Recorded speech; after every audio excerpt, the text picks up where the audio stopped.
नमस्कार, मैं सरोजनी पांडे अपने चैनल सरस्वती गंगा में आप सभी का स्वागत करती हूँ। कैसे हैं आप सभी? आइए पढ़ते हैं विराम चिन्ह के अंतर्गत विवरण चिन्ह। विराम चिन्ह के अंतर्गत हम विवरण चिन्ह पढ़ेंगे। विवरण चिन्ह को डिटेल मार्क्स कहा जाता है। डिटेल मार्क्स का मतलब होता है कि कोई एक विषय होता है, कोई एक बात होती है, जिसे विस्तार से बताने के लिए हम डिटेल मार्क्स का प्रयोग करते हैं। आइए देखते हैं। जैसे हम शुरू से पढ़ते आ रहे हैं, जब हम कोई हेडिंग डाल देते थे तो उस हेडिंग के बारे में हम विस्तार से भी लिखते थे, है ना। या फिर कोई टॉपिक आपको दे दिया जाता है, उस टॉपिक के बारे में आपको भाषण देना होता है या एक्सप्लेन करना होता है। एक्सप्लेन करना कहते हैं अंग्रेजी में और परिभाषित करना कहते हैं हिंदी में, ठीक है। यानी कि डिटेल में बताना, विस्तार से बताना। डिटेल माने विस्तार से, ठीक है। तो उसका जो चिन्ह होता है उसे विवरण चिन्ह कहते हैं। ये देखते हैं कैसे लगाया जाता है। ये देखिए मैंने लगा रखा है इस प्रकार से, कुछ इस प्रकार से होता है। एक लाइन खींची हुई होती है बिल्कुल बीचों बीच में, ठीक है।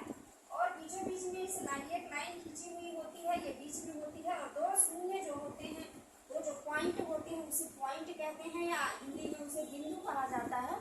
तो वो दोनों जो है इसके ऊपर कितनी बराबर की दूरी पर इस लाइन के बराबर की दूरी पर ऐसे ऐसे लगाए जाते हैं। इस प्रकार से हमने लिखा, हम लिखते थे पहले, आपको भी पता होगा, पर पता नहीं होता है कि ये चिन्ह है क्या, इसका नाम क्या है।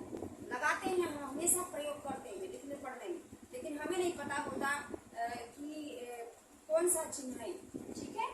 तो इस चिन्ह को विवरण चिन्ह कहा जाता है, जिसे डिटेल मार्क्स कहा जाता है। विवरण माने डिटेल होता है, चिन्ह का मतलब मार्क्स, ठीक है।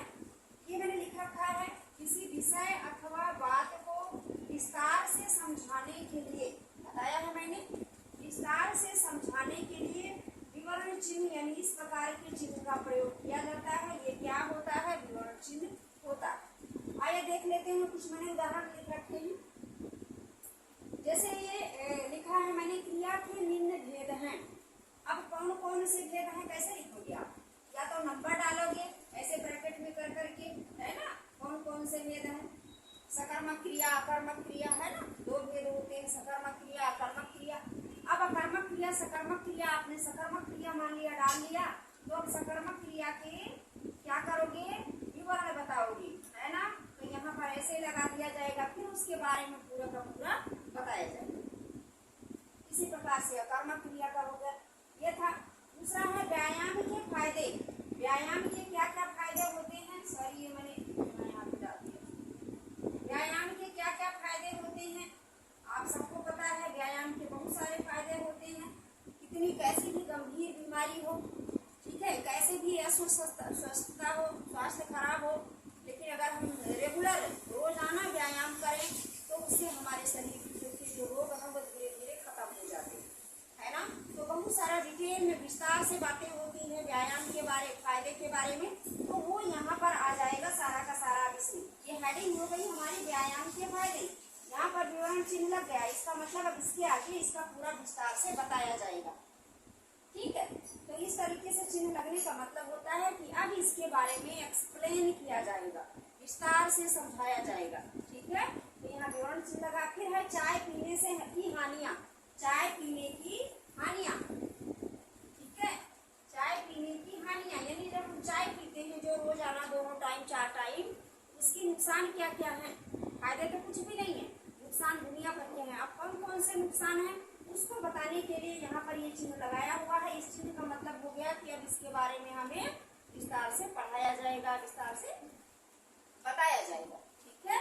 या कहीं पर आपकी परीक्षा में कहीं पर ये पॉइंट दिया हुआ है इस प्रकार से और ये चिन्ह लगाया हुआ, इसका मतलब हुआ कि अब आपको इसके बारे में विस्तार से उत्तर देना है, लिखना है, ठीक है। तो इसे विवरण चिन्ह कहते हैं। अच्छा, जब हम विवरण चिन्ह बताने लगते हैं तो जैसे ये मैंने एक दो अगर भेद बताया जा रहा है तो जितने भेद हैं उनके नंबर लिखेंगे हम। लेकिन यदि इनके नंबर नहीं लिखने हैं, मान लिया हमें लिखना व्यायाम के फायदे, अब हमें नंबर लिखने की जरूरत नहीं है। अब तब हमें क्या करना होता है? पॉइंट्स में हम लिखते हैं नंबर, ऐसे इसे पॉइंट्स लगाते चले जाते हैं, इसे बिंदु कहा जाता है ना।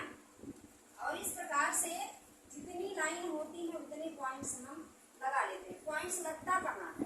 ठीक है, पॉइंट्स वहाँ लगाया जाता है जब हम कोई बात कह रहे होते हैं कि व्यायाम दिमाग के लिए अच्छा होता है। एक लाइन हमारी पूरी हो गई तो ये पहले पॉइंट में आ गया।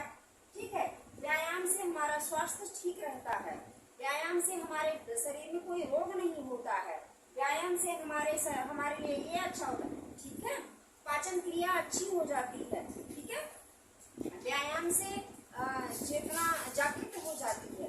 ठीक है, और तो बहुत सारी चीजें होती हैं। तो हम क्या करते हैं, उसको ऐसे पॉइंट्स डाल करके लिख देते हैं, है ना। व्यायाम के फायदे ऐसे हो गया, चाय पीने की हानियां, चाय जो हम पीते हैं उसके नुकसान क्या क्या हैं, तो वो हम पॉइंट्स में लिख देते हैं। नंबर 1 2 करके नहीं लिखा जाता उसको। ठीक है, नंबर 1 2 कब लिखा जाता है? जब पूछते हैं कितने प्रकार के, तब वहाँ हम 1 2 3 डालते हैं। लेकिन जब हानियां नुकसान पूछा जा रहा है तब उसे हम पॉइंट्स करके ऐसे ऐसे डालते हैं। ये पॉइंट्स, इसको बिंदु कहा जाता है हिंदी में। ठीक है, तो ये क्या कहलाता है? इसको गोली या बिंदु कहा जाता है। इस प्रकार से इसे लगाया जाता है। ये भी एक मार्क है, इसको भी याद रखिएगा। और इसको जो अंग्रेजी है, इसको इसे बुलेट्स कहते हैं। क्या कहते हैं? इसे बुलेट्स कहते हैं। ठीक है, याद रखिएगा, देख लीजिएगा, बुलेट्स ऐसे होता है। ठीक है, इसे बुलेट्स कहा जाता है, इस पॉइंट को या बिंदु को। ठीक है, याद रखिएगा। तो इस प्रकार से हमने देखा कि विवरण चिन्ह जो होता है वो इसे डिटेल मार्क्स कहते हैं। इस प्रकार का इसे चिन्ह लगा हुआ होता है। ये किसी विषय अथवा बात को विस्तार से समझाने के लिए लगाया जाता है। ठीक है, तो ये हेडिंग होती है जिसके सामने विवरण चिन्ह लगा हुआ होता है। उसका मतलब होता है कि अब इसको हमें विस्तार से लिखना है या विस्तार से बताना। ठीक है, और ये सारे के सारे मैंने आपको समझा दिए हैं। इस पॉइंट का कहाँ प्रयोग किया जाता है? इन्हीं में प्रयोग किया जाता है। यदि हमें उसके कितने प्रकार के होते हैं तब हम 1 2 3 4 लिखते हैं। लेकिन यदि हमें प्रकार नहीं बताने होते हैं तब हम 1 2 3 4 नहीं लिखते हैं, तब हम वहाँ पॉइंट लगाते हैं। व्यायाम के अनेक फायदे हैं, माने फायदे कुछ बता रहा है, कौन कौन से, तो हमें पॉइंट नहीं लिखते, नंबर नहीं लिखनी, यहाँ पर पॉइंट लगाने। ठीक है, व्यायाम से हमारा मस्तिष्क सही रहता है, व्यायाम से हमारी पाचन क्रिया सही रहती है। तो एक पॉइंट में व्यायाम से मस्तिष्क सही रहता है, पाचन क्रिया सही रहती है, इस प्रकार से। ठीक है, तो ये इसको क्या कहते हैं? इस पॉइंट को गोली या बिंदु कहते हैं। इसे बुलेट्स मार्क्स भी कहा जाता है। ठीक है, चलिए, तो ये था आज का विवरण चिन्ह। ये मैंने इसलिए बता दिया यहाँ पे क्योंकि ये जरूरी था। ऐसे इसमें विवरण चिन्ह को एक्सप्लेन करते समय इस बिंदु का हमें प्रयोग करना होता है, इसलिए मैंने इसको भी यहाँ पर बता दिया। ठीक है, ये इसी के साथ ही आता है। ठीक है, तो चलिए, ये था विवरण चिन्ह, इसे हमने पढ़ लिया है। अब मिलते हैं अगले वीडियो में, तब तक के लिए नमस्कार।